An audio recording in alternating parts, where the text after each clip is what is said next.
direktorja in tehničkega vodja javnega gledališča Borisa Budala, kolegica Saša Skrnar, moje ime je Srečko Krmavler. Govorimo pa o zadnji premieri v aktualni gledališki sezoni, sicer je šla za 20 gostov, Iztoka Noviča, domačega avtorja. Zadeva, ki je bila prstno prizadena pred približno 20 leti, v takrat precej znanih gledališčih projektov, tudi pa tudi na Šentjakovskem mostu, pa kljub temu, da je to v bistvu repertoar, ki ga je sedanji gledališki vodja prejšnjega, bi mu vseeno predal besedo. Hvala lepa. Lepo pozdravljamo. Lahko povem, da je seveda najprej čisto to zadnja naša premiera v tej sezoni, da je to zadnji tekst, ki sem ga izpodedoval od prejšnjega gledališkega vodja, gospoda Šervinka, se pravi, več ali manj izpolnili plan, ki je že nastavljen. O predstavi sami vam težko govorim, gre prav gotovo za neko komedijo, dosti našo slovensko, kjer se nekako v nekem bloku, kjer ljudje živijo, kažejo neki odnosi, dovolj smešni, hecni, pa tudi zelo osamljeni odnosi. Združi jih pa dejstvo, da kar naenkrat se zgodi, da je enemu stanovalcu električen kurčnus, kot sam reče, zelo močen.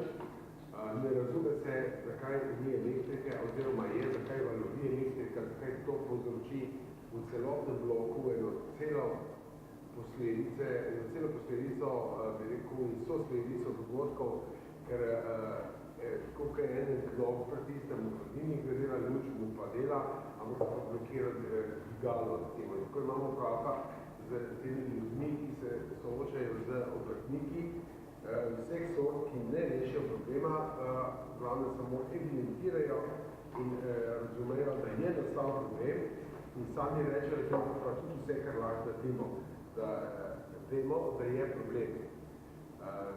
Vsi smo se že soočali vredno z nekimi podobnimi zadevami, še posebno s stavkom, ki se večkrat ponovi, vsak obrtnik, ki pride, reče za prejšnje, kdo vam je to naredil, ne? In ugotovi, da je narejeno popolnoma narobe in da bi on naredil to čist drugače, se ne naredi. Tako da so ti ljudje v bloku na nek simboličen način prepuščeni sami v sebi, nad njimi rahlo zatava en problem, kdo je nek prebivalec bloka, ki mu je ime Spiligoj, noben ne ve, kdo je ta Spiligoj in kaj je ta Spiligoj. Na tem Spiligoju se vrže neka, bi rekel, misterij. Na koncu tudi ugotovimo, pa ne bom povedal, kdo je Spiligoj. Predstava seveda tudi tekst, ne, rahlo je satiričen, napisan je še v zgodnih časih osamosvojitve, to pravi tista leta, dogajanje, govorimo tudi o tolarjih, vendarle ta stanovanje, v katerem se te stvari dogajajo, je stanovanje bivšega majorja ali ne vem, generala, se mi zdi JLA, ki seveda po dogodkih naše herojske zgodovine zapusti, to, da se vrne v njegovo pravo in ostavijo, ampak že tukaj je problem, da nekako se ugotovi neko rahlo satiričnost, da je to ta razpad sistema, kot smo ga doživeli v političnem smislu 21. v nekem zelo zbanaliziranem in na laž smislu dogaja tudi v tem bloku, ker nič ne štima. Ker nič ne štima in potem na nek način se izkaže, da je stvar pod kontrolo, če posleč izberi tega generala, ki drži v rokah to zadevo in se stavi na nek način. Duhovit tekst in tudi igra, seveda, meni je režiser naročil, da imeli smo tehnične težave, kar ne, tudi zato, ker je gužba na tem odru, je ali režiser Goran zelo pozno dobil v rokah otroke odrski prostor, šele v ponedeljek. Govorim, da je par dni pred premiero in ponovadi imamo nekih 10 dni prej imamo oder, kjer se predstava uleže, tako rekoč, kjer se na pravem odru prenese to, kar je bilo magari prej narejeno, uvaja tudi v takem prostoru, če je treba, da je treba prenesti na pravi prostor in na pravem prostoru še seveda dodati vse, kar paše zraven v smislu tehnike, v luči in tako naprej.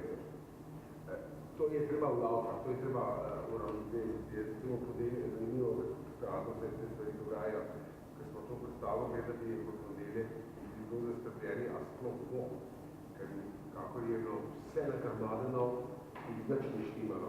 Recimo, učili je to bila popolnoma že zapisano. Pa še zdaj, smo pa premaknili primer za en dan, zato ker smo s tem na nek način pridobili 3 vaje, ki so lahko tudi krucialne v tem smislu. V enih 2 vajah da neverjetno veliko narediti.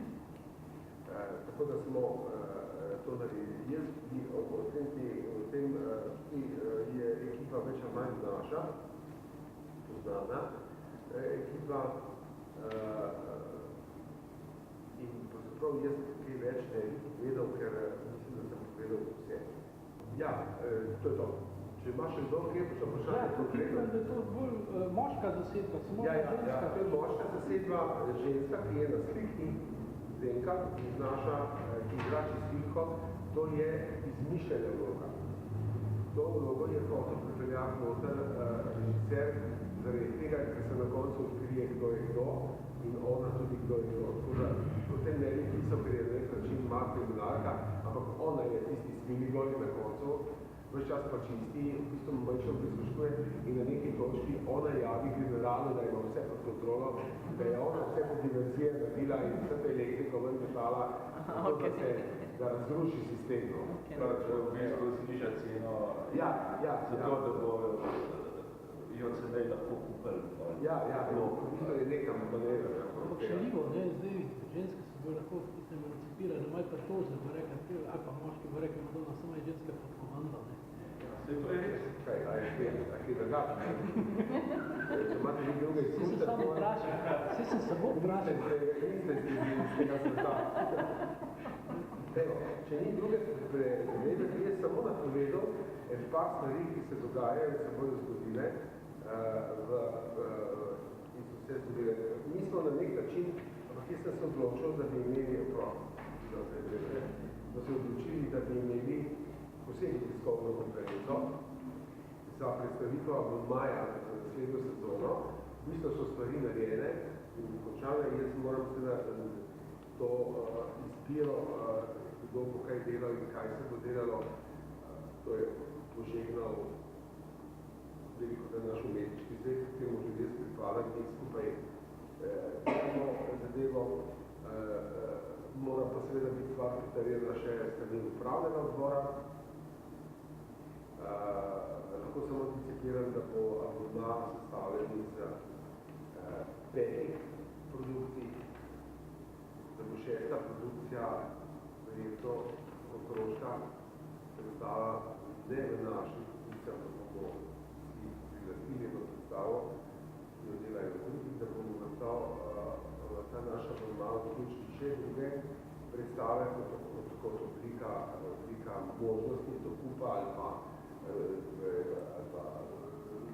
kako se temu reče? Bomo rekli izpolnjevanje sporazuma ali mreže ljubiteljskih gledališč za 3 predstave. Tako da o tem v naslednjem lahko pa povem, da smo pa ustanovili mrežo slovenskih ljubiteljskih gledališč. Bili smo na sestanku v Slovenj-Gradcu. Zbralo se nas je 10 ljubiteljskih gledališč na našo pobudo, ideja je naša, da bi stvorili mrežo, ki bi omogočala seveda večjo pretočnost predstav, kar pomeni, da bomo mi verjetno sigurno v tem naslednjem letu v našem repertoarju oziroma v našem dodaju odigrali, odkupili 2 verjetno 3 predstave, 3 različnih gledališč, kar pomeni, da bo tudi neko gledališče od Slovenj-Gradca pa do Celja ali pa pri Gorici, ampak Števelja, Kupovec, tako rekoč. To pravi, da veza je te mreže, da vsak od teh začetnih 10, kar nas je, odkupi in gosti 2 druga gledališča. In mi dve. To pomeni, da je avtomatično tudi neka mreža prikroži. Marsikdo od teh ne more priti v Ljubljano, ker nima kam jesti, ker jih noben razgovarja, pa govorimo o kvalitetnih postavah in drugih grupah. Pa tudi mi mogoče nismo bili, pa veliko gostujemo v njihovem kraju. Če želite, bi lahko tudi to bi lahko dali, da mogoče naštejete, kdo vsa gledališča so tu zraven. Mi smo seveda naredili tudi en sporazum. Na podlagi tega sporazuma 11. član tega združenja je pa seveda sami JSKD. Na katerem se stavite tudi seveda direktor JSKD-a Marko Rekli prisoten, se je tudi zelo veselo tega. Ustanovili in formalizirali se bomo kot združenje in mogoče kot združenje. Na začetku nas je 10. Gre za to, da je 10 razpoznavnih ljubiteljskih gledališč, ki imajo kar neko dobo dela, tradicijo dela, ki imajo po možnosti tudi svoje majske sisteme in repertoarne. Pravi, niso skupine, ki se ustanovijo akto, ali pa recimo kot neke določene skupine, ki se ločijo gledališke predstave tudi, ali pa mogoče iz občutka za neko lastno združenje, vaško ali kako ne, pa da bi eno predstavo na leto ali pa eno na 2 leti bolj zamenjeno lastnemu krogu, da imajo mogoče večje ambicije, pa tudi večkrat niti ne možnosti, nekateri nima niti kulturnega doma, da ne more delati.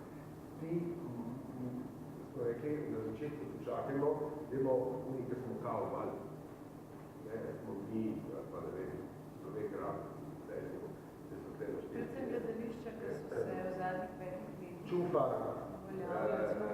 Škofja Loka, pa seveda ja, to je del te mreže, začetne in bodočnega združenja.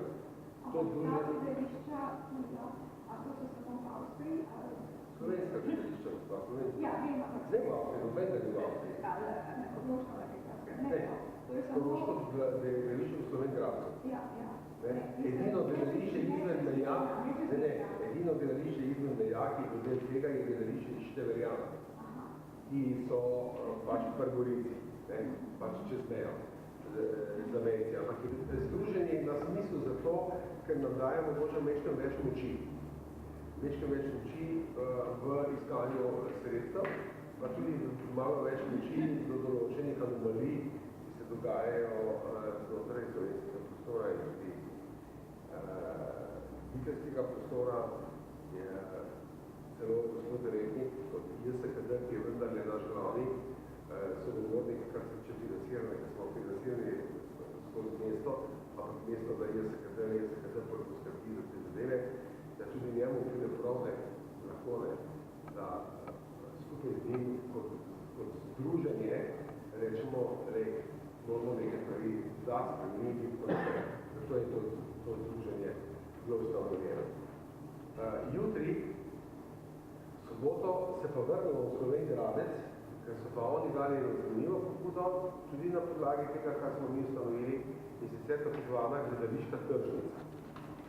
Ta gledališka tržnica, tam bomo imeli po vsi teatri približno 10 minut na razpolago, da vsem ostalim povemo, kaj imamo na zalogi, kaj imamo na zalogi za prodati, tako rekoč, kakšno robo imamo, ne samo vsebinsko, pa tudi tehnično. Tako da recimo, ne vem, jaz vem, da verjetno bomo mi med največjimi ponudniki, bomo imeli verjetno 4 do 5 predstav za ponuditi, ki pa so celo, pa skaj dodal, da jaz ne vem. Jaz sem vprašljiva, kjer je. Vse v redu, tisto ni važno. Gre za ponudbo, da lahko rečemo, da imamo to predstavo, ki je tehnično popolnoma nezahtevna in gre lahko prosto prostor, kjer nimajo možnosti. Ali pa ta predstava je vsebinsko interesantna, če lahko pri vas igramo in vi vašo gimnazijo pokličete noter, ker je namenjena nekemu, ajde, reči šolskemu vprašanju, ne vem, nasilja na šolah, ali med mladostniki.